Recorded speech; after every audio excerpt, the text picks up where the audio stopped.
Hello చిట్టి చేతులు, welcome back to చిట్టి చేయి వ్లాగ్స్. సద్దుల బతుకమ్మ రోజు ఇది పక్కా ఉండాలి అనే ఐటమ్ మలీద ముద్దలు. మరి మలీద ముద్దలు ఎలా ప్రిపేర్ చేసుకోవాలో చూసే ముందు కొంచెం సబ్స్క్రైబ్ చేసుకోండి.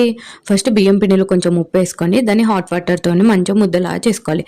దాన్నే చపాతీలాగా రోల్ చేసుకోవచ్చు, లేదంటే పూరీలాగా ప్రెస్ చేసుకోవచ్చు. నేనంటే పూరి ప్రెస్ చేసుకున్నా. దాన్ని ఒక ప్యాన్ పైన ఆయిల్ ఆర్ గీతోని అటు ఇటు ఫ్రై చేసుకోవాలి, కానీ ఎక్కువ చేసుకోవద్దు. 3 to 4 సెకండ్స్ చేసుకుంటే సరిపోతుంది. ఆల్రెడీ తరుక్కున్న బెల్లం ఏదైతే ఉందో దాని మీదనే వేడి వేడి చపాతీస్ వేసుకొని చిన్న చిన్న ముక్కల్లాగా కట్ చేసుకోవాలి. దాన్ని మంచిగా మిక్స్ చేసుకున్న తర్వాత దాంట్లోనే కొంచెం ఇలాచి పౌడర్ కూడా వేసుకొని మళ్ళీ కలుపుకోవాలి. ఆ తర్వాత కొంచెం నెయ్యి తీసుకొని అందులోనే వేసేసుకొని మళ్ళీ బెల్లం కరిగే వరకు కలుపుకోవాలి. దాన్నే ముద్దల్లాగా చేసుకుంటే దాన్నే మలీదా ముద్దలు అంటాము.